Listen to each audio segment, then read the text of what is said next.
Il y en a qui savent qu'est-ce que ça veut dire. Et on a su le sexe ce mois-ci et ce sera... L'école du jeu, en partenariat avec la boutique L'Imaginaire. Au-delà de vos attentes.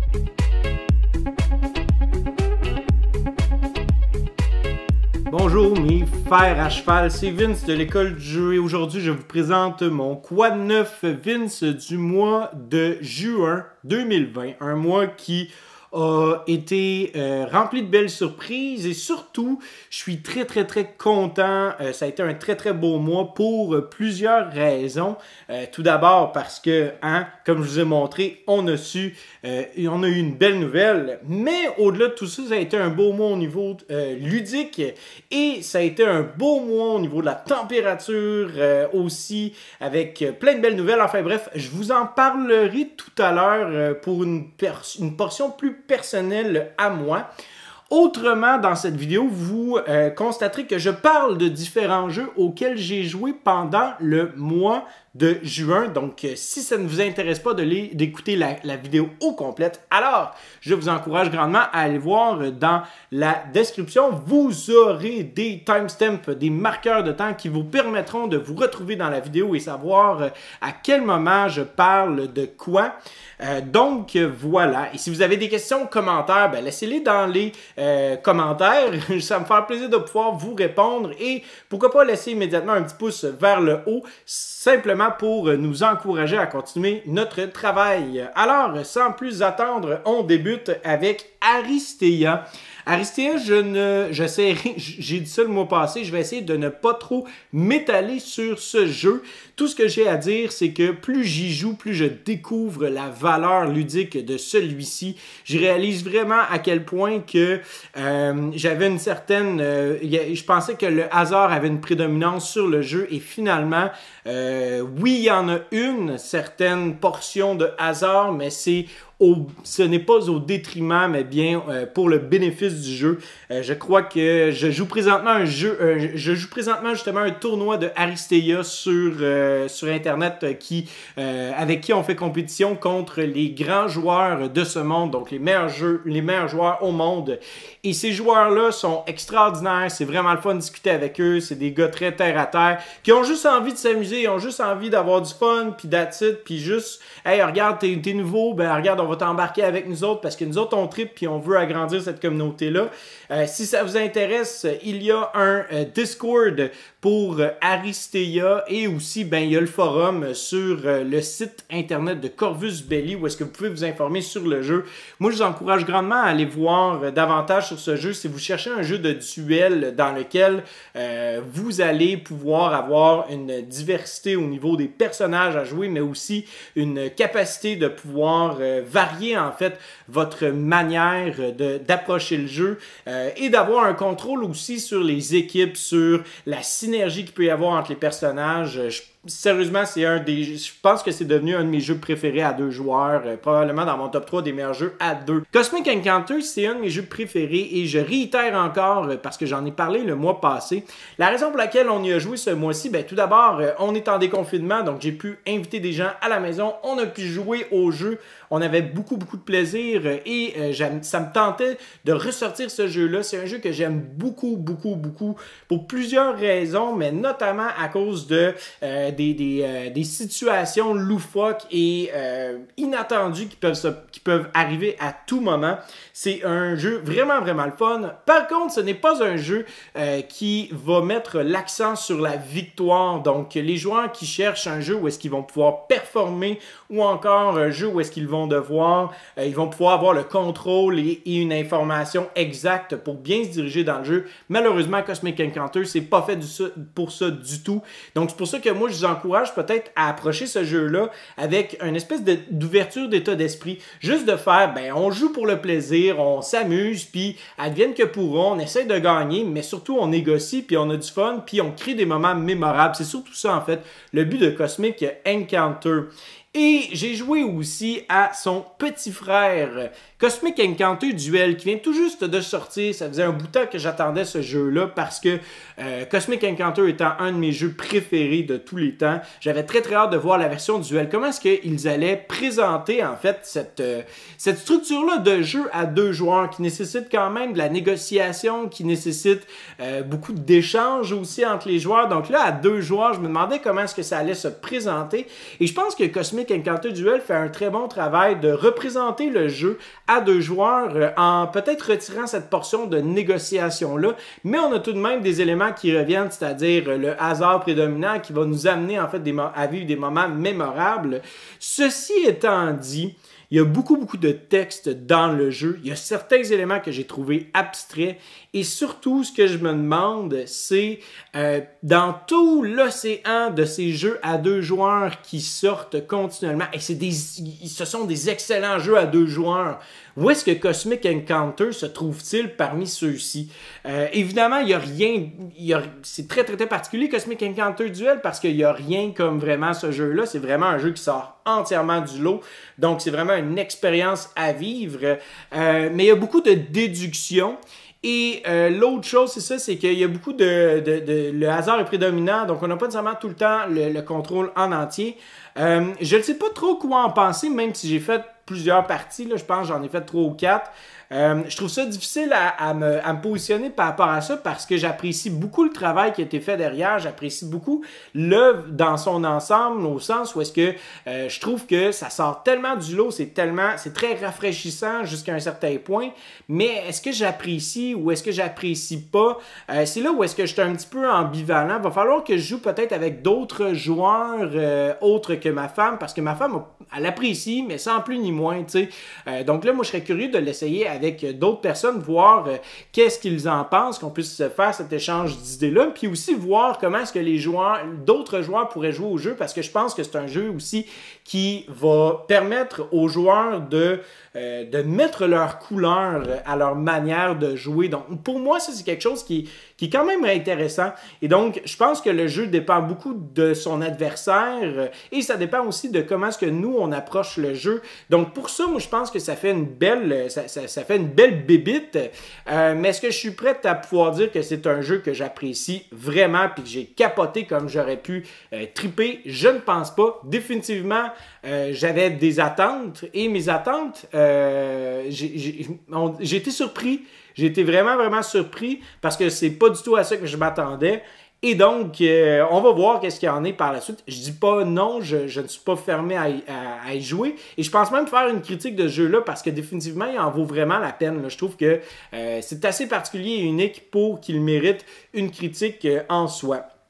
Je continue avec Cuba Libre. Donc, Cuba Libre est un coin games. C'est un peu mon thème du mois aussi. J'ai joué en fait à Cuba Libre en ligne sur une plateforme qui se nomme Vassal, qui est principalement axée Vassal sur des jeux de société de type Wargame. C'est plus ou moins, c'est vraiment très, c'est moins en fait, comment je peux dire, c'est vraiment plus cartésien, on va dire comme ça, que Tabletop Simulator. C'est plus, bon, c'est du point and click là, donc c'est moins fancy au niveau de l'interface, mais ça fait quand même très bien le travail. Cuba Libre, j'ai beaucoup apprécié. Je crois que c'est un jeu qui est super intéressant et un très bon jeu d'entrée de gamme dans le style de coin games. Je vais expliquer ça un peu plus tard, qu'est-ce que c'est, parce que j'en ai un autre que je vais vous mentionner, qui s'appelle Gandhi, que ça, j'ai vraiment trippé. Mais Cuba Libre, ce que j'ai apprécié, en fait, c'est justement sa simplicité puis son accessibilité relativement, je veux dire, évidemment, ce n'est pas un jeu fait pour les néophytes, les gens qui viennent tout juste d'arriver dans le hobby. Ceci étant dit, c'est quand même un très bon jeu pour apprendre à connaître le système coin.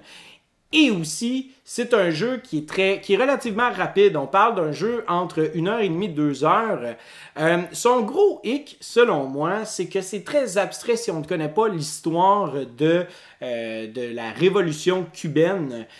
Donc, pour moi, à un certain point, je ne suis pas familier avec cette portion-là historique de Cuba. Donc, je trouvais que déplacer des pions avec les cartes qui sortaient, pour moi, il y avait comme un aspect plus abstrait, où est-ce que je déplaçais des pièces pour déplacer des pièces puis avoir un contrôle de territoire.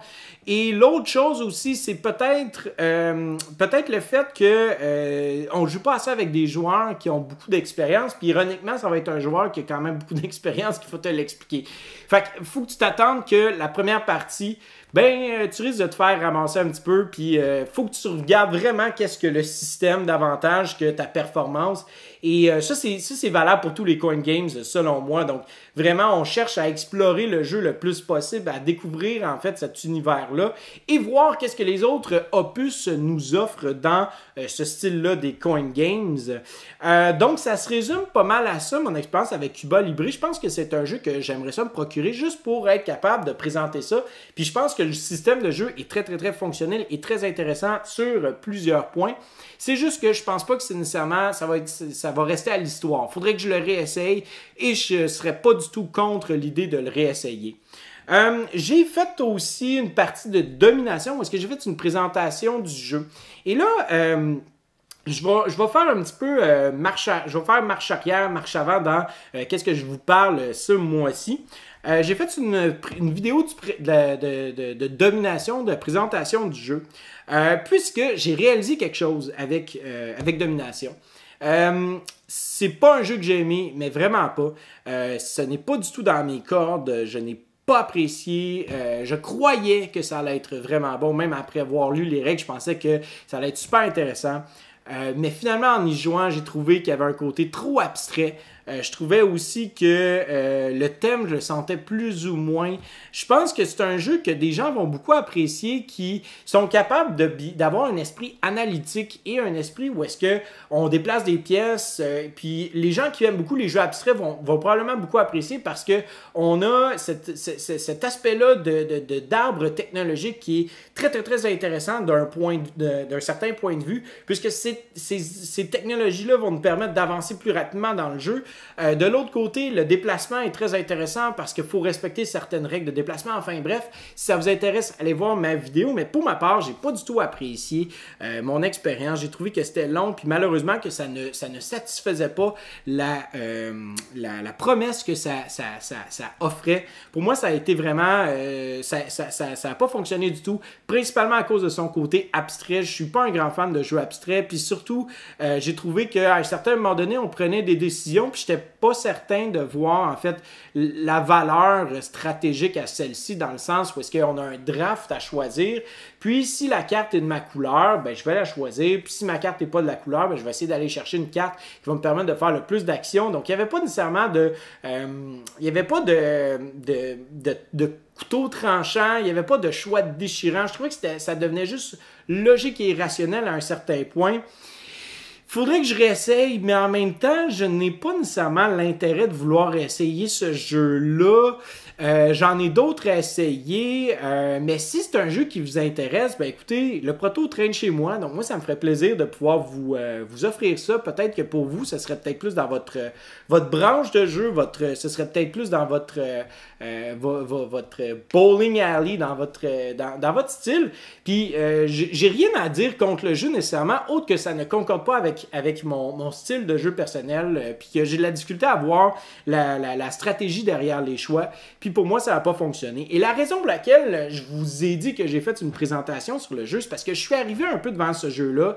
Et là, malheureusement, j'avais un peu une obligation de faire une vidéo parce que la compagnie m'avait envoyé un prototype. Et moi, j'ai décidé de faire juste une présentation du jeu parce que la compagnie ne voulait pas nécessairement que je mentionne que j'ai pas apprécié.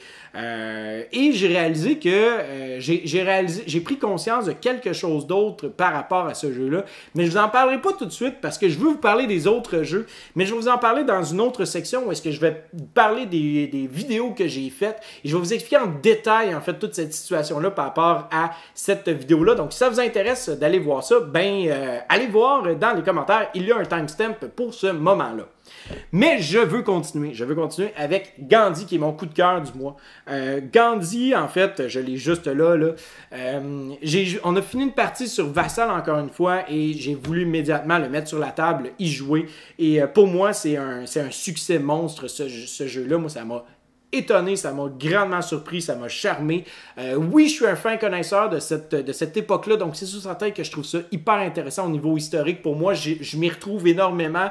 Les éléments historiques proposés concordent parfaitement avec les mécaniques, avec l'équilibre et, dans le fond, l'espèce... Ben, c'est ça, l'équilibre des factions. Et surtout, le principe des factions non violentes vient vraiment apporter de quoi d'intéressant dans le système des coins. Je parle des coins depuis tout à l'heure. J'ai fait une vidéo d'ailleurs là-dessus ce mois-ci. Je vais en parler un peu plus tard dans la section, encore une fois, des vidéos que j'ai faites. Mais Gandhi est un chef-d'œuvre pour moi. Ça va, j'ai envie de le ressortir, j'ai envie d'y rejouer, j'ai envie de revivre cette histoire-là. Et c'est un jeu de longue haleine, oui. C'est un jeu qui peut durer 3-4 heures, oui. Mais pour moi, entre jouer à deux jeux différents et jouer à Gandhi, je trouve qu'il y a quelque chose d'épique. Je trouve qu'il y a quelque chose vraiment d'immersif dans ce jeu-là, même si on fait juste déplacer des cubes puis déplacer des pions. Pour moi, il y a comme de quoi de vraiment, vraiment intéressant qui se produit autour de la table, quitte à ce que ce soit au niveau de la négociation, au niveau justement de rééquilibrer les choses. Gandhi aussi, c'est un jeu en fait qui nous propose de quoi de vraiment intéressant que je ne vois pas beaucoup dans les contrôles de territoire. Et ça, on va le retrouver quand même souvent dans les coin games. Les coin games, ce sont des jeux qui sont très très longs. Ça peut durer, comme j'ai dit, 3 à 4 heures. Et ça fait en sorte que certaines personnes vont être rebutées par ça. Par contre, il y a des moments clés dans le jeu où est-ce que les coin games, ce n'est pas fait pour être optimisé. Je ne peux pas optimiser mon tour. Je ne peux jamais faire ça. Je ne peux jamais outperform. Je ne peux jamais faire en sorte que je suis en train de gagner haut la main, puis merci, bonsoir, les autres, je suis parti pour la gloire. Ça n'existe pas dans les coin games parce que l'équilibre est remis entre les mains des joueurs.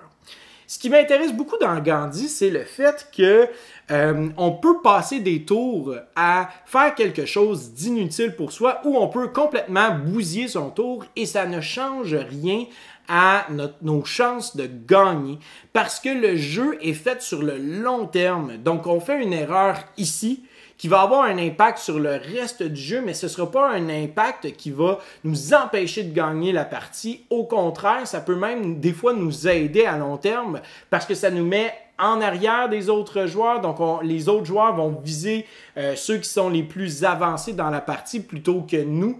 Oui, il y a une certaine connaissance du jeu qui est importante et aussi une espèce de compréhension du plateau, etc., etc.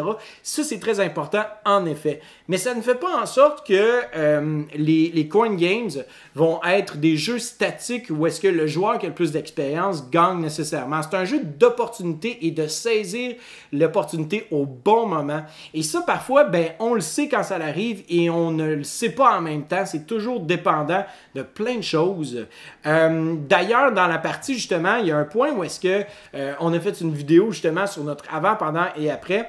On a un point où est-ce que, en fait, Étienne, une des personnes avec qui j'ai joué, mentionne le fait que, pour elle, elle trouvait que c'était lent comme jeu, que le rythme est lent. Et j'y réfléchis dernièrement, puis oui, je suis d'accord si on regarde de façon très personnelle les différentes factions. Oui, il y a une certaine lenteur au niveau de certaines factions, particulièrement celle qui l'a joué. Ceci étant dit, je pense que faut voir le jeu comme un contrôle de territoire complètement à part de ceux habituels. Dans ceux habituels, on veut s'expansionner, on veut mettre le plus de choses sur le terrain, on veut mettre plein de pions pour s'installer partout. Mais dans Gandhi, dans les coin games, c'est pas ça le but du tout. Le but, en fait, là, c'est de rééquilibrer le jeu. Et certains moments, ben, ça se peut qu'on joue un tour qui ne sera pas pertinent pour notre avancement personnel et qui va ralentir les autres joueurs. Et ça, souvent, dans les jeux de contrôle de territoire, ben, j'ai l'impression que on fait ça pour éviter qu'un joueur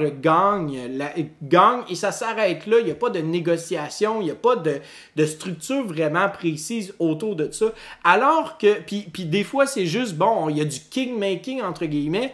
Dans les coin games, jusqu'à maintenant, il y a peut-être un peu de king-making. Certes, c'est tout le temps un problème qu'il y a dans les contrôles de territoire. Mais d'un autre côté, des fois, ralentir l'autre joueur va être un tour beaucoup plus pertinent pour moi et pour les autres autour de la table. que d'avancer ma propre petite chose. Et ça, même si l'autre joueur, l'adversaire, ne gagne pas. Je donne un exemple. Dans la première partie que j'ai jouée, à un moment donné, j'ai l'opportunité soit de faire 3 points, qui m'amenait à obtenir une condition de victoire. Et donc, il fallait que j'attende quand même, malgré tout, qu'une certaine carte sorte pour être capable de proclamer que je suis le grand gagnant. J'avais le choix de faire 3 points ou j'avais le choix de retirer quelque chose comme une quinzaine de ressources à un joueur autour de la table. Et j'ai décidé de lui retirer les ressources puisque au niveau du timing, c'était vraiment mieux pour nous autres. C'était mieux aussi pour ralentir ce joueur-là, pour un peu le tasser de la course et de faire en sorte que moi, par la suite, je puisse être capable de créer des alliances, créer une certaine confiance autour de la table avec d'autres joueurs et aussi qu'ils prennent un peu en considération ce que je viens de faire pendant leur prochain tour. Donc moi, oui, j'ai pas avancé, mais les tours d'ensuite, j'ai réussi à quand même avancer, à faire d'autres choses sans avoir ce joueur-là dans les pattes, mais aussi en ayant un peu dans ma poche les 2 autres joueurs. Et ça m'a amené en fait à gagner aussi la partie. Bon, oui, ça a été circonstanciel, mais en même temps, c'est ça qui fait que c'est le fun, les jeux, c'est vraiment, vraiment surprenant. Et on est un peu sur nos... on est tendu, on a tout le temps peur que ça l'arrive, et là, quand ça l'arrive, c'est surprenant.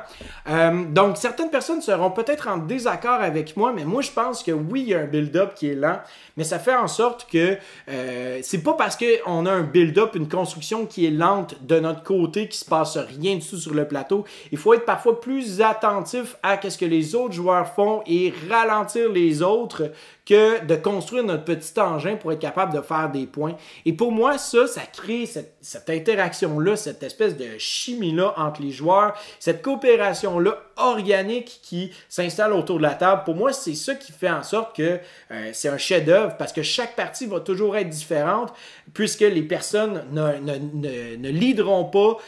L'interaction va dépendre des joueurs autour de la table. Donc, pour moi, c'est pour ça que j'ai beaucoup apprécié Gandhi, peut-être davantage que Cuba Libre. Dans Cuba Libre, je trouve qu'il manquait peut-être certains éléments pour avoir vraiment un peu plus de variété à ce niveau-là. Mais dans Gandhi, on a exactement les ingrédients parfaits pour créer cette interaction-là, mousser le tout et faire en sorte que les joueurs qui apprécient beaucoup les jeux de contrôle de territoire puissent y trouver un grand plaisir, selon moi. Mais il faut être prêt à voir le jeu pour ce qu'il est et non pas en comparaison des autres types de contrôle de territoire, parce que les coin games, c'est un type de contrôle de territoire à part du reste typique des contrôles de territoire que l'on voit. Je continue ensuite avec Robot Rally. C'était la première fois que je le sortais. J'ai lu les règles. On a commencé à y jouer. Et c'est fort sympathique, ce petit jeu-là. C'est bien le fun. Par contre, je pense peut-être avoir été déçu parce que mes attentes étaient très hautes. On m'avait parlé de ce jeu-là de façon phénoménale, extraordinaire. Wow, Vincent, c'est incroyable comme jeu. J'ai envie de jouer. Puis c'est vraiment bon. Puis etc. Puis quand j'ai joué, j'étais comme, ça a l'air super intéressant. Et quand on commence à y jouer, c'est le fun. C'est sympathique, mais on a joué à 3 joueurs. Peut-être que c'était pas l'idéal, mais au-delà de ça, je trouvais qu'on n'avait pas nécessairement, on n'avait pas autant d'impact qu'on pourrait en avoir sur les autres joueurs, principalement au principe de programmation. Parce que on fait notre programmation et on n'est pas nécessairement en contrôle de où les adversaires vont être placés. Ce qui fait en sorte que des fois, on veut se déplacer pour faire X, Y, Z choses. Puis des fois, on va juste être concentré pour aller chercher le drapeau. Peut-être qu'on peut faire un peu de déduction. Peut-être qu'on peut être capable de ralentir les autres joueurs en essayant de deviner qu'est-ce qu'ils vont faire. Mais pour l'instant, je dirais, ça n'a pas été ça n'a pas été un coup de cœur pour moi. J'ai pas fait « Wow, c'est extraordinaire ». Je suis prêt à le réessayer et je vais lui donner les qualités qu'il a, c'est-à-dire c'est un jeu de programmation qui est vraiment simple et qui est super accessible et qui va créer des fous rires. Il faut juste être plusieurs, selon moi, pour jouer à ce jeu-là. Je pense pas que 3 joueurs autour de la table, c'était assez pour moi. Je pense que ça commence à rayonner à 4 ou à 5 joueurs. Et surtout, je pense que c'est un jeu qui... faut se concentrer sur les événements qui se passent, sur les espèces de situations loufoques qui peuvent arriver, plutôt que d'essayer de gagner. malgré qu'on peut faire ça aussi, mais c'est pas le genre de jeu où est-ce qu'on va essayer de performer, c'est plus le genre de jeu où est-ce qu'on veut essayer de se mettre des bâtons dans les roues tout en essayant d'avancer le plus vite possible.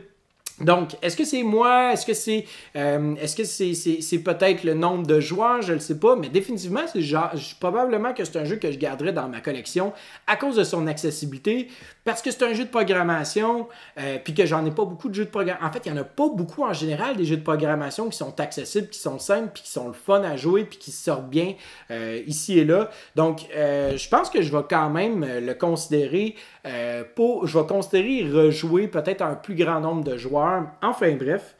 On y va aussi avec Root. Donc, j'avais reçu les extensions de Root avec notre commandite. J'avais très très hâte d'y jouer. On l'a mis sur la table. J'ai essayé une des nouvelles factions qui étaient les Corvid Conspiracy. On installe tout ça. On est 4 joueurs prêts à y jouer. On a déjà assez d'expérience derrière la cravate, à part un joueur que c'était sa première fois. Et ma partie m'a un peu laissé sur ma faim. Est-ce que c'est parce que j'ai commencé à découvrir un autre pan du contrôle de territoire qui fait en sorte que je trouve que j'ai fait un peu le tour de Root, ou c'est vraiment le système de jeu qui commence un petit peu à me chicoter? Parce que je trouve que j'ai fait quand même plusieurs parties là, de Root, on s'entend, et je trouve que après toutes ces parties-là, il y a une espèce de pattern qui se crée encore et encore et qui est toujours présent. C'est-à-dire qu'on a cette course à points. À un moment donné, il y a certains joueurs qui ralentissent dans leur tempo. Les autres joueurs commencent à accélérer. Et là, ils ont le vent dans les voiles. Ils avancent. Et là, à la fin de la partie, on a tout le temps 2 joueurs autour de la table qu'on est convaincu qu'un ou l'autre va gagner. Et donc là, ce qu'on va faire, c'est qu'on va les ralentir, mais par nécessité, plus que par collaboration volontaire entre les joueurs. Parce qu'au final, bon, tu le sais que les 2 joueurs vont gagner, donc là, tu vas ralentir celui qui va jouer juste à ce moment-là. Et là, ce joueur-là, ben là, il va essayer de ralentir le joueur qui est à côté. L'autre joueur va essayer de ralentir celui-là, mais finalement, ça ne fonctionne pas. Lui réussit à gagner de toute façon.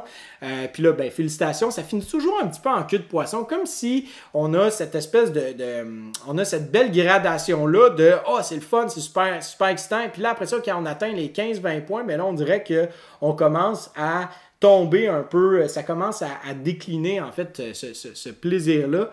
Non pas parce que j'apprécie pas le jeu, puis je pense que je vais quand même y rejouer, parce que je pense qu'il y a des belles qualités. La première chose, c'est qu'évidemment, c'est un jeu qui est court, qui est rapide, et surtout pour sa diversité au niveau des différentes races, je trouve que ça, c'est vraiment, vraiment le fun. Mais encore là, l'autre problème que j'ai avec les races, c'est que j'ai l'impression qu'on joue une game, et que là, à chaque fois que je joue ma partie avec cette race spécifique, je me dis toujours « Ah, ben ça, j'avais pas vu ça de même. Ah, ça, j'avais mal compris ça. Donc, la prochaine game, ben, je vais le jouer différemment. » Donc là, on remet le jeu sur la table, mais là, je me dis « Ah, j'aimerais peut-être ça essayer cette faction-là. » Donc là, je reprends ce plateau-là, j'essaie une nouvelle faction. Ah, mais la prochaine fois, je vais les jouer d'une manière différente. Je change encore une fois de faction.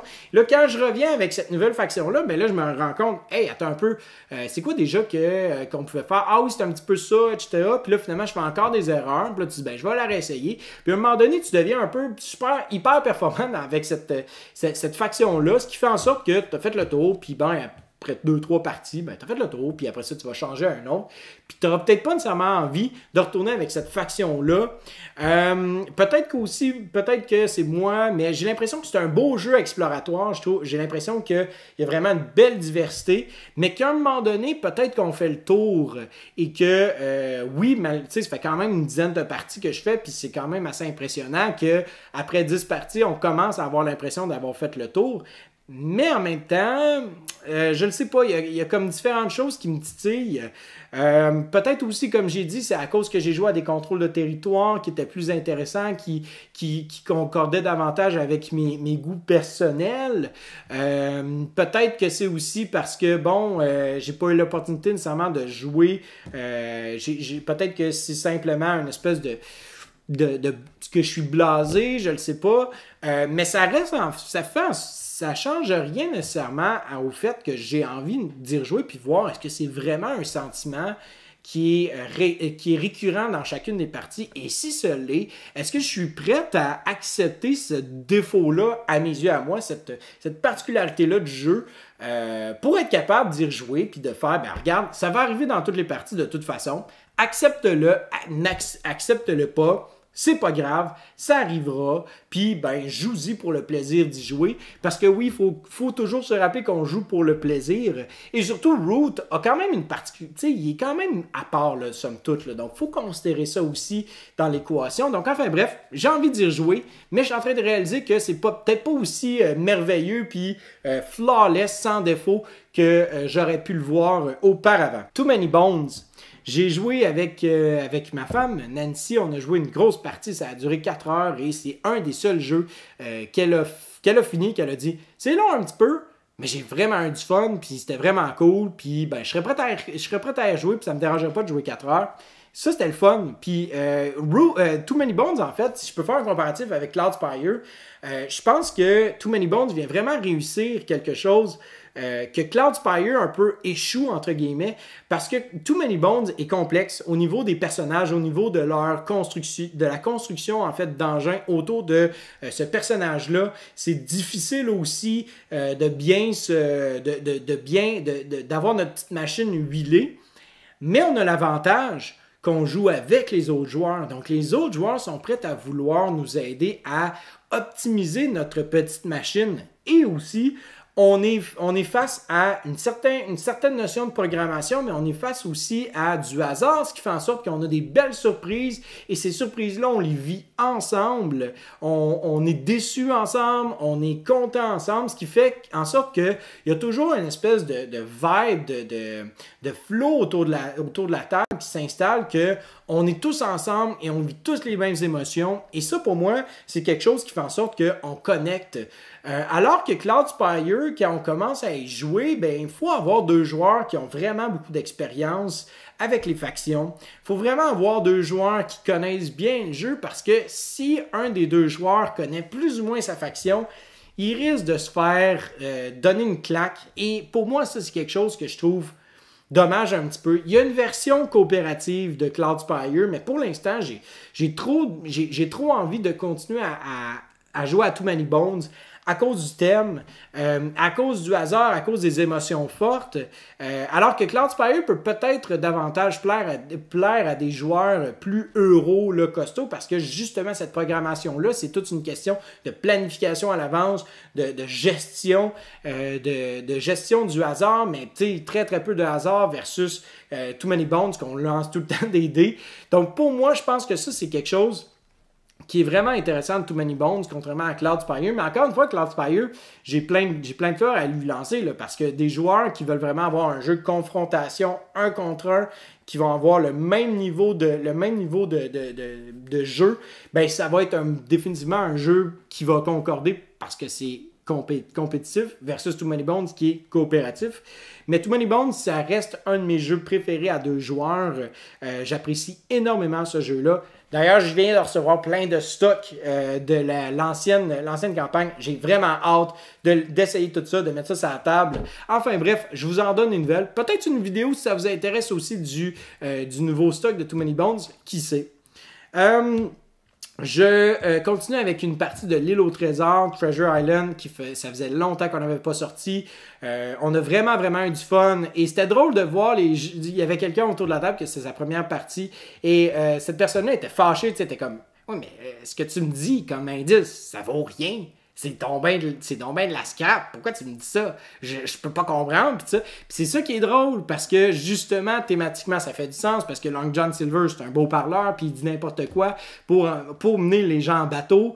Et c'est très, très le fun. Je trouve que c'est drôle parce que on a l'impression au départ de ne pas s'en aller nulle part, puis qu'on a l'impression que toutes ces informations-là font pas de sens. Et puis à un certain moment donné, tranquillement, pas vite, l'étau se resserre et on a vraiment cet effet entonnoir-là qui se crée pour être capable de voir, OK, bon ben, il n'est pas nulle part ailleurs sur l'île, il doit être probablement dans cette section-là, et là, les joueurs commencent à chercher. Et pour moi, quand je joue Long John Silver, ce que je trouve plaisant, c'est de voir les joueurs commencer à coopérer ensemble pour se dire, il ne peut pas gagner, là. Il peut pas, c'est impossible. Et pour moi, Quand ce point-là arrive, ben pour moi, quand je suis Long John Silver, je considère que j'ai gagné parce que j'ai réussi à briser le quatrième mur entre les joueurs qui les empêchait de divulguer leur information. Et là, on est capable de pouvoir vraiment avoir une belle dynamique autour de la table.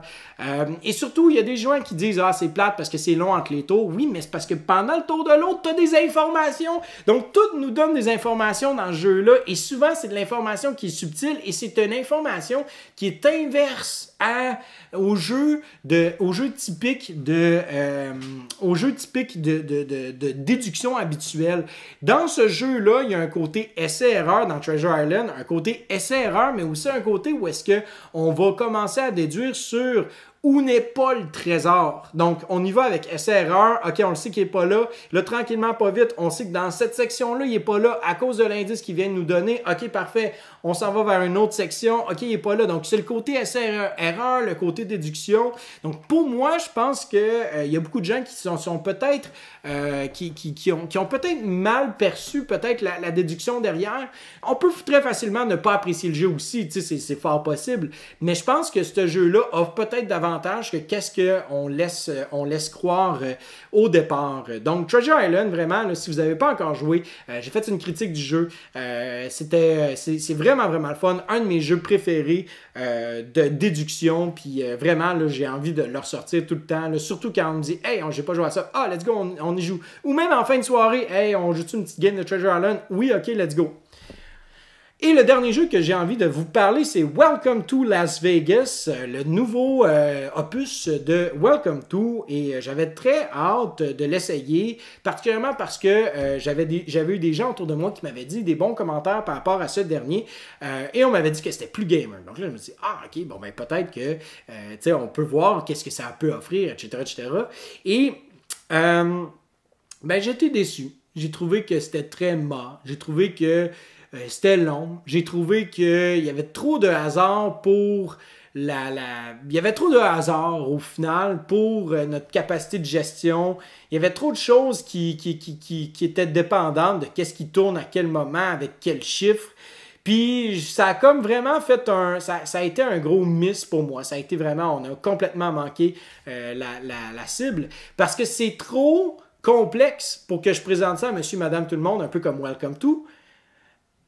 Puis c'est trop, c'est pas assez gamer, c'est pas assez intéressant pour moi pour que je le sorte à la place d'un autre jeu euro qui va m'interpeller davantage. Donc pour moi, je me dis, pourquoi, je veux dire, je joue à un jeu, pourquoi je sortirais Welcome to Las Vegas si je peux jouer à un autre jeu euro, gestion de ressources que je vais apprécier davantage? C'est-tu juste parce que, bon, Welcome to, c'est-tu le culte du nouveau? Peut-être que c'est moi aussi qui est blasé d'essayer tout le temps les nouveaux jeux puis de me dire, j'aime ce jeu-là, pourquoi est-ce que je jouerais pas à ce jeu-là à la place? Puis que, ça me procure bien plus de plaisir de jouer à ça que d'essayer la nouveauté puis de faire, oh wow, c'est super intéressant. Je dis pas qu'il est inintéressant, je dis juste que pour moi, on manque la cible. Vraiment, là, on s'en va ailleurs avec le concept. Puis, malheureusement, ça ne fonctionne pas à mes yeux pour avoir autant de hasard de pioches de cartes et avoir autant de choses à gérer puis être capable de bien performer. Donc, pour moi, je trouve que c'est là où est-ce que, pour moi, Welcome to New Las Vegas m'a comme déçu énormément. Mais bon, ça c'est mon opinion. Peut-être faire une critique, en fait, vous expliquer plus précisément puis en détail, puis aussi vous montrer en fait ces différents éléments-là, ça pourrait être intéressant. Puis je dis pas ça de façon péjorative, là. Je veux dire, je le sais qu'il va y avoir du monde qui vont aimer ça. Les fans de Welcome to, qui voulaient avoir un peu plus de viande autour de l'os, ils vont être vraiment bien servis. Ils vont vraiment, vraiment être bien servis, c'est sûr certain avec ce jeu-là. C'est vraiment, vraiment un jeu Welcome to pour gamers, c'est vraiment ça que ça fait. Mais pour moi, j'aimais Welcome to à la base, mais je l'aimais pour son accessibilité, puis je l'aimais pour le fait que je pouvais le présenter aux néophytes. Puis là, je peux plus présenter Welcome to New Las Vegas à des gens, des nouvelles personnes. Donc, je ne tripe pas tant que ça New Welcome to à la base. Mais bref, c'est ça. Peut-être une critique si ça vous intéresse que j'entre plus dans les détails. Là, j'y vais très, très, très large. Mais je pourrais vraiment rentrer dans les spécificités qui m'ont un petit peu dérangé. On a conclu la portion de jeux joués. Je vais vous parler en fait de ce que j'ai produit sur la chaîne, c'est-à-dire tout d'abord j'ai fait un top 10 avec Nancy, ma douce moitié, à 4 joueurs. Et on a beaucoup de plaisir à tourner cette vidéo-là. On a fait des belles blagues, on a beaucoup ri, on a eu du fun. Et surtout, on vous présente des jeux qui, moi je pense, qui sortent un petit peu du lot. Vraiment, on a eu beaucoup de fun. On aime ça, présenter ces jeux-là qu'on joue. Puis surtout, bon, si ça vous intéresse, hein, le déconfinement arrive tranquillement pas vite. Si vous cherchez des suggestions de jeux à 4 joueurs, ben, je pense que c'est la meilleure vidéo pour vous présentement. J'ai aussi sorti une vidéo qui se nomme « Les 5 bonnes raisons pour des critiques négatives » où j'explique pourquoi est-ce que c'est positif, sain et que ça amène le hobby à grandir par rapport à ça. Je n'irai pas, en fait, je vous expliquerai pas brièvement les 5 différentes raisons. Vous pouvez aller voir la vidéo. Mais une des raisons que je veux vous parler, ça reste celle-ci, c'est-à-dire que moi, pendant que je fais mes quad 9 ou pendant que je donne mon opinion, il y a beaucoup d'entre vous qui n'avez pas les mêmes goûts que moi et qui n'aiment pas le même style de jeu et qui, quand moi je dis, ben j'ai capoté ce jeu-là, ça a vraiment été le fun, et vous quand j'en parle, vous dites juste, arc, ça m'intéresse pas. Puis c'est correct, parce que quand je donne une critique positive, ça veut pas dire que c'est positif pour tout le monde. Quand je dis une critique négative, ça veut pas dire que c'est négatif pour tout le monde. Je parle de Welcome to New Las Vegas. Je dis que j'ai pas apprécié parce que c'est un Welcome to plus gamer. Peut-être qu'il y a des gens qui font comme, c'est la lumière, le petit déclic qui font comme, hey, je vais aller acheter ça s'il me dit que c'est un Welcome to New Las Vegas pour les gamers, puis que ça ressemble à un jeu de gestion de ressources euro, je veux aller l'acheter immédiatement. Puis pour moi, c'est ça que je veux faire. C'est pour ça que pour moi, les critiques négatives, c'est positif, c'est sain c'est sain pour l'industrie, c'est sain pour tous et chacun. Et surtout, c'est le fun de pouvoir discuter de nos opinions de façon ouverte et qu'on ait un dialogue. Souvent, moi, je trouve ça plate, là, moi, me faire insulter dans les commentaires pour me faire dire, ben, pourquoi est-ce que tu parles des jeux de société de façon négative, puis tu parles de mon jeu préféré, t'es vraiment un imbécile, blablabla. Non, je suis pas un imbécile. Hey, on est des êtres humains, on a des goûts différents. Est-ce que tu vas traiter tout le monde d'imbécile? Ceux qui aiment pas, tu sais, si t'aimes, je sais pas, moi, si t'aimes les brocolis, tu vas-tu traiter tout le monde qui aime les brocolis d'imbéciles? Tu sais, c'est comme, ça n'a pas de sens, là, je parle pas, je veux dire, comment tu peux prendre ça personnel? Prends pas ça personnel, on parle d'un jeu. Hey, écoute, je suis en train d'essayer de me prendre au sérieux devant une caméra pour parler de jeux de société. Y a-tu de quoi de moins sérieux que ça au monde? Je veux dire, en tout cas, tu sais, je niaise, là, j'exagère, mais je pense que vous comprenez le principe. Je veux dire, c'est correct d'avoir des goûts différents. On a le droit d'avoir des goûts différents. On a le droit d'en discuter. Traitons-nous pas d'imbéciles puis sans dessin. Ça sert à quoi? Ça sert à rien, là. Je veux dire, je m'ostinerai pas avec toi quand tu me traites de con, tu sais. En tout cas, bref. Donc, pour moi, les critiques négatives, c'est quelque chose de positif. Si vous n'êtes pas d'accord avec ça, ben laissez-moi là dans les commentaires. Sans me traiter de con, vous pouvez me dire, ce serait intéressant de savoir, pourquoi est-ce que pour vous, les critiques négatives ne devraient jamais exister. Je trouverais ça intéressant d'avoir votre perspective là-dessus. Bon, là, je parle aussi de domination. Est-ce que j'ai fait une présentation du jeu? Et si vous n'avez pas écouté la portion où est-ce que je parlais de domination, précisément, je n'ai pas apprécié mon expérience de jeu. Si vous voulez savoir pourquoi, ben, retournez dans la vidéo, là, dans le timestamp de domination. Je vous explique précisément pourquoi. Je veux juste parler de quelque chose. Ça m'a fait donner vraiment un flash par rapport à Domination. Quand j'ai commandé ce jeu-là, quand j'ai fait la demande, quand Phalanx Game est venu nous voir à l'école du jeu, j'ai fait « Ah, ça a l'air super intéressant, oui, ok, je le veux ». Et là, malheureusement, j'avais pas eu les règles devant moi. Et quand j'ai reçu les règles, il était trop tard parce que le jeu avait déjà été envoyé. Et j'ai lu les règles, puis je me suis dit, ben, ça a l'air intéressant. Mais peut-être qu'avec la longueur des règles et avec de la manière que c'était présenté, peut-être que j'aurais refusé. Peut-être que j'aurais dit, ben non, désolé, finalement, ça m'intéresse pas. Puis je réalise quelque chose, et ça, c'est une erreur flagrante de ma part. Vraiment, là, je réalise à quel point que des fois, on veut promouvoir un jeu. On veut faire, hey, je vais avoir cette boîte-là, je vais avoir telle affaire, je vais avoir telle affaire. On collectionne, on accumule des jeux. Et malheureusement, la plupart du temps, on ne lit pas les règles avant. Puis, on se retrouve déçu. Et là, moi, dans ce cas-là, j'ai été vraiment déçu. J'étais comme, j'aurais aimé ça l'aimer. Je voulais vraiment, vraiment l'aimer. Puis ça n'a pas marché. Ça n'a pas fonctionné. Puis là, je me retrouve à avoir une obligation par rapport à eux autres. Parce que, si vous n'êtes pas au courant, une boîte là, de jeux comme ça, là, à produire vraiment là, un prototype peut coûter vraiment cher. Ça peut coûter jusqu'à 500$ juste une seule boîte. Donc, quand ils nous l'envoient, c'est prioritaire, c'est vraiment important que on puisse être capable de leur offrir quelque chose parce que c'est comme s'ils donnaient 500$. L'affaire, c'est que moi, en tant que tel, j'ai une responsabilité et là, je pense que je vais davantage être conscient de ça. Ma responsabilité en tant que critique, c'est de lire les règles avant et ça, malheureusement, je ne l'ai pas fait assez souvent. Et présentement, je suis plus sûr si ça me tente de couvrir des Kickstarter, principalement à cause que tout d'abord, on a des échéanciers qui sont vraiment, vraiment têtes, puis des fois, on n'a pas le temps de jouer au jeu, ou des fois, ça donne plus ou moins. Donc là, on fait une présentation un peu à la va-vite. Ou encore, ça arrive souvent qu'on n'aime pas le jeu, puis qu'on doit quand même faire une présentation du jeu, on doit quand même faire une vidéo. Puis c'est pas nécessairement les vidéos les plus intéressantes à faire quand on n'apprécie pas nécessairement un jeu, ou quand on n'a pas nécessairement quelque chose, tu sais, qu'on peut pas nécessairement comme expliquer pourquoi est-ce que ça nous plaît pas ou être nuancé dans notre opinion, etc., puis juste faire une présentation du jeu net frais de sec.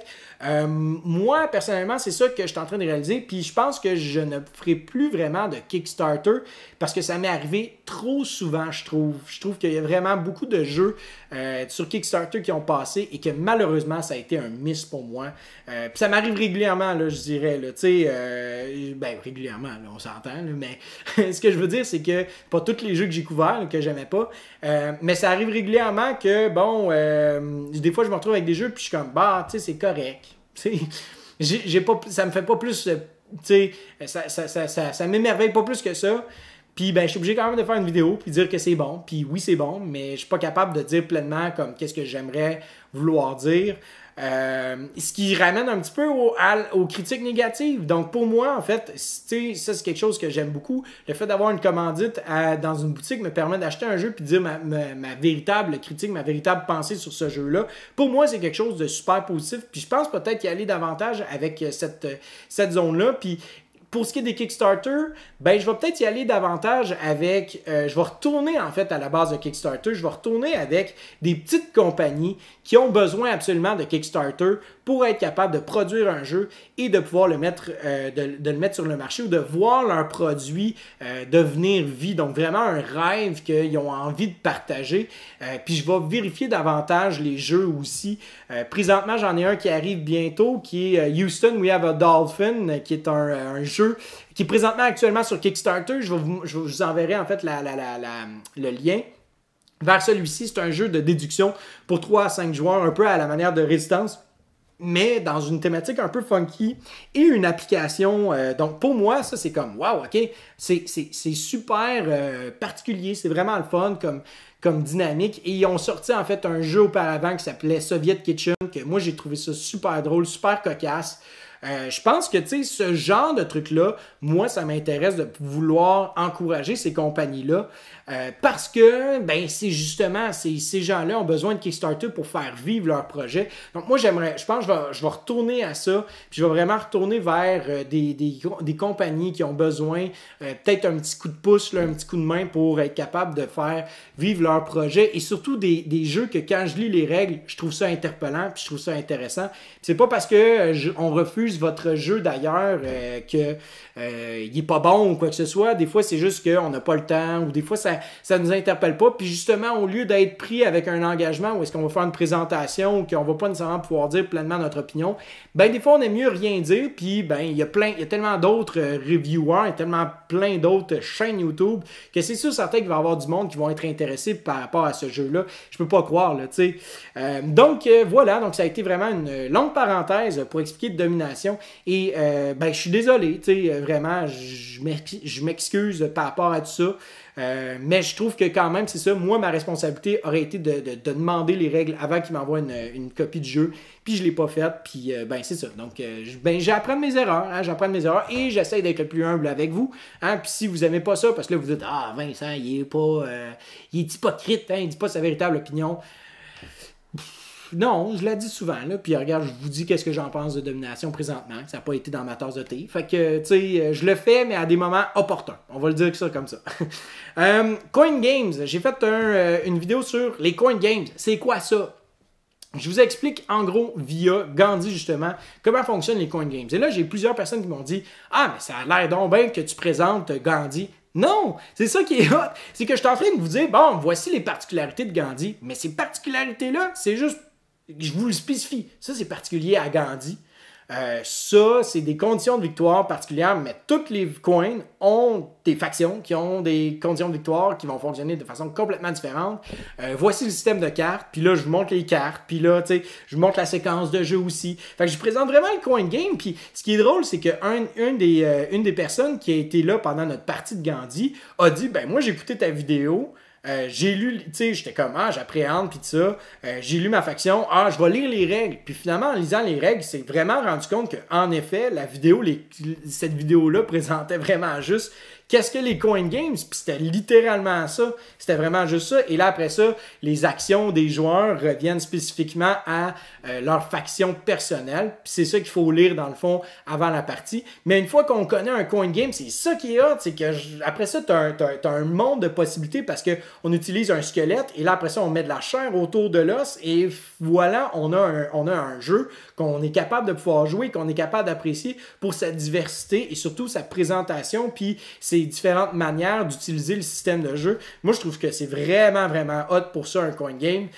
J'ai hâte d'essayer toutes les autres. J'ai hâte de réessayer Gandhi. J'ai hâte de réessayer Cuba Libre. J'ai hâte d'essayer toutes les autres puis voir vraiment lequel est mon préféré. Donc voilà. Donc ça a été ma vidéo. Et en début de semaine, c'est-à-dire mardi, je vous ai présenté un avant, pendant, après Gandhi qui est relativement long. Je le reconnais et je m'en excuse grandement. Je pense que par contre, notre section en fait du après Gandhi est beaucoup plus longue, mais beaucoup plus intéressante parce qu'on a vraiment une perspective super riche sur qu'est-ce qui s'est passé autour de la table. Et pour moi, je pense que ça, c'est vraiment, vraiment un succès d'avoir des gens qui sont capables de discuter, de dialoguer, puis de dire, ben, j'ai aimé ça pour telle raison, je n'ai pas aimé ça pour telle raison.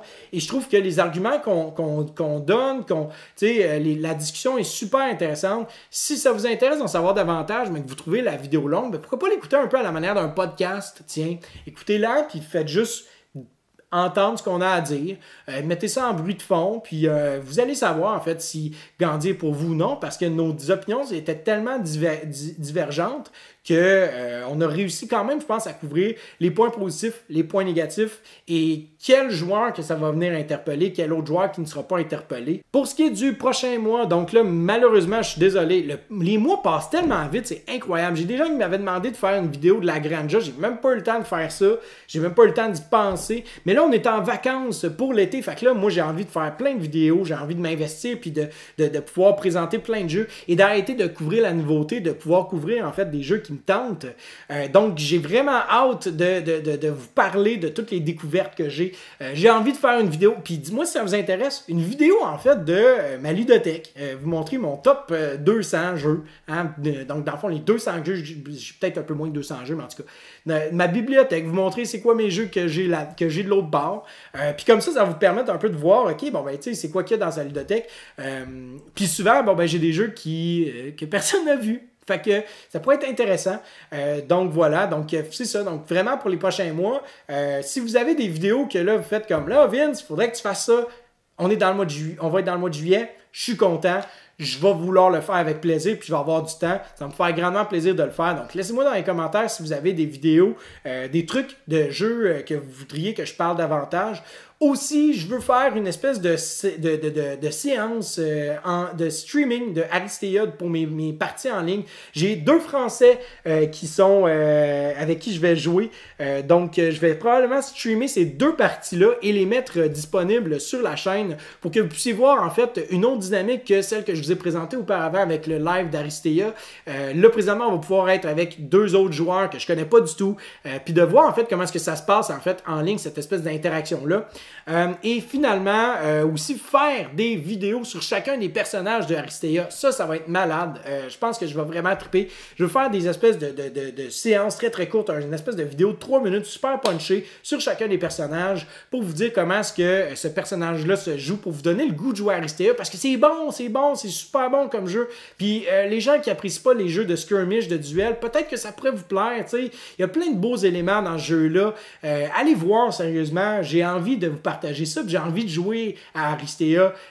Manifestez-vous, hein, essayez le jeu, puis on va voir qu'est-ce qu'il y en a par la suite. On termine mon Quad 9 avec des nouvelles particulières, un côté de ma vie que je vous ai pas encore parlé.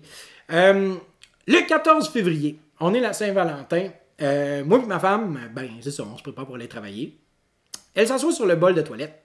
Et là, elle ouvre le rideau de douche pendant que je prends la douche. Je suis comme, hey, c'est gars. Puis là, elle me dit, check ça. Là, elle me montre le truc. Puis là, je suis pas habitué à ça. Je dis, c'est quoi? Puis là, elle me dit, ben, je suis enceinte. Là, moi, je suis comme. Puis elle aussi, elle est comme. Puis là, on se demande, comment ça, tu sais? Parce que ça fait 6 ans qu'on essaye. Ça fait des années que moi et Nancy, on essaye de faire ça.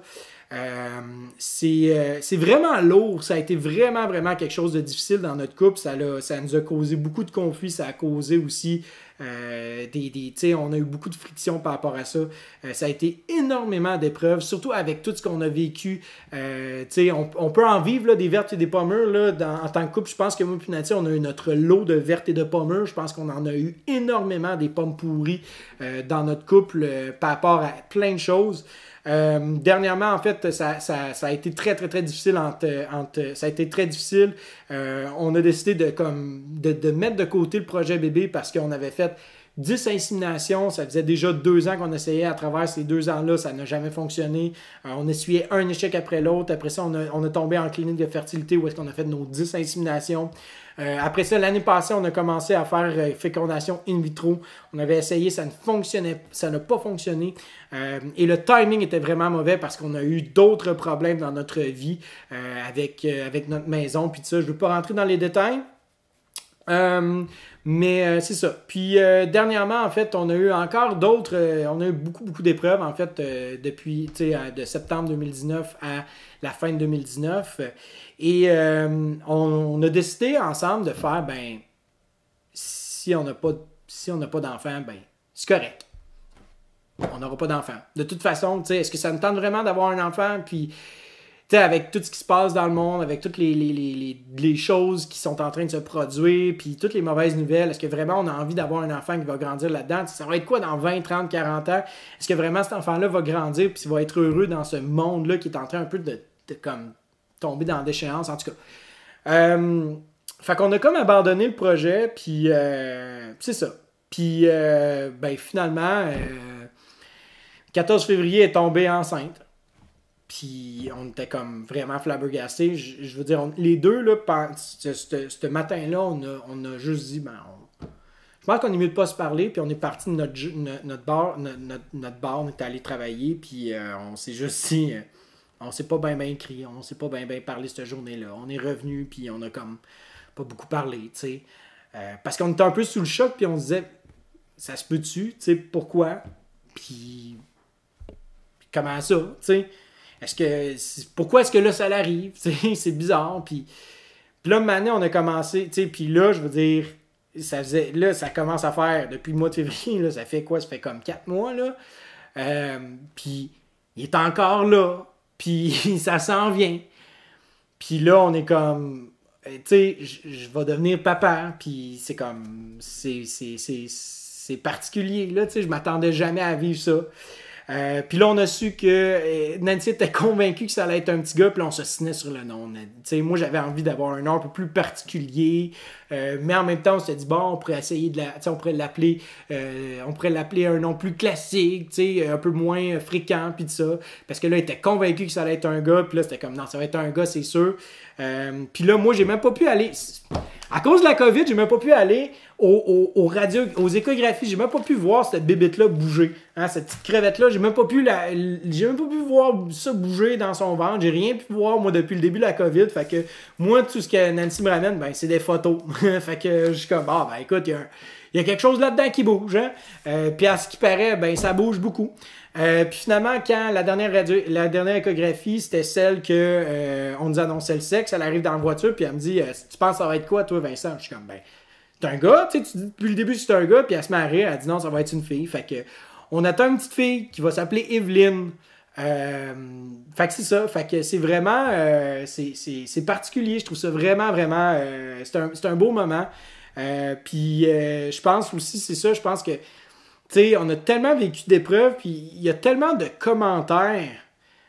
Puis ça, je veux en parler, puis je vais vous dire de quoi, là. Tu sais, j'ai noté, en fait, des commentaires qu'on a reçus. Tu sais, des trucs, des conseils, des affaires que t'es comme, mais là, ok, tu sais, puis c'est comme, ça vient du monde, ça vient de gens qui ont jamais eu ce problème-là. Tu sais, du genre... tu sais, probablement que tu es là pour prendre soin des autres plutôt que d'avoir des enfants. Il y a plein d'enfants qui souffrent dans le monde. Fait que pourquoi est-ce que vous faites juste pas en adopter un, en mettre un autre dans le monde? Il en faut des gens comme vous qui ont pas d'enfants. Alors moi, j'ai le truc, là, mange plus de pamplemousse. J'ai un crucifix que tu peux utiliser, puis que là, c'est un crucifix qui est béni, puis que là, ça va être super bon pour ta fertilité. Fait que porte ça pendant que tu fais l'amour. Apparemment que ça aide super gros les spermatozoïdes à être activés. Fait que lève tes jambes pendant au moins une demi-heure après l'avoir fait. Mets un élastique autour, cogne avec une fourchette. Non, ça c'est moi, là. Mais le plus frustrant qu'on entend tout le temps, et ça, je veux vraiment le mentionner parce que je pense que, je veux dire, je vous parle en tant qu'être humain, là. Quand on nous dit, ben, il faut que tu laisses aller. Ça va arriver quand ça va arriver. Dis-moi pas ça, s'il te plaît. Come on! Tu sais, c'est comme, on souffre de ça, ça fait mal. C'est comme, tu sais, on souffre de ça. Puis là, les gens arrivent avec des phrases déjà préfaites, puis t'es comme... C'est quoi ça veut dire, ça? Ben, ça va arriver quand ça va arriver, puis laisse les choses aller. Arrêtez, s'il vous plaît. Tu sais, je veux dire, si quelqu'un souffre, là, tu sais, je le sais que c'est pas fait de façon méchante. Je le sais que les gens qui ont voulu faire ça ont voulu nous encourager, puis nous fortifier, nous aider dans cette problématique-là. Mais quand quelqu'un souffre et que la personne tu sais, que tu reçois ce message-là, puis tu fais comme, j'ai jamais vécu ça, écoutez donc. Arrête, pas besoin de conseils. La personne qui souffre n'a pas besoin de conseils. Des fois, elle a juste besoin de ventiler. Des fois, elle a juste besoin qu'il y ait quelqu'un qui soit là puis rempli de compassion. Puis, tu sais, il n'y a rien qui peut apaiser une souffrance. Quand un être humain souffre, là, il n'y a rien qui peut l'apaiser vraiment, tu sais. Puis tout ce que des fois on a besoin, c'est juste de se sentir compris, de se sentir apprécié, puis surtout que les gens soient là en train d'écouter, parce que ces phrases préfaites-là ne sont pas un baume pour ma blessure, pour ce que je vis actuellement.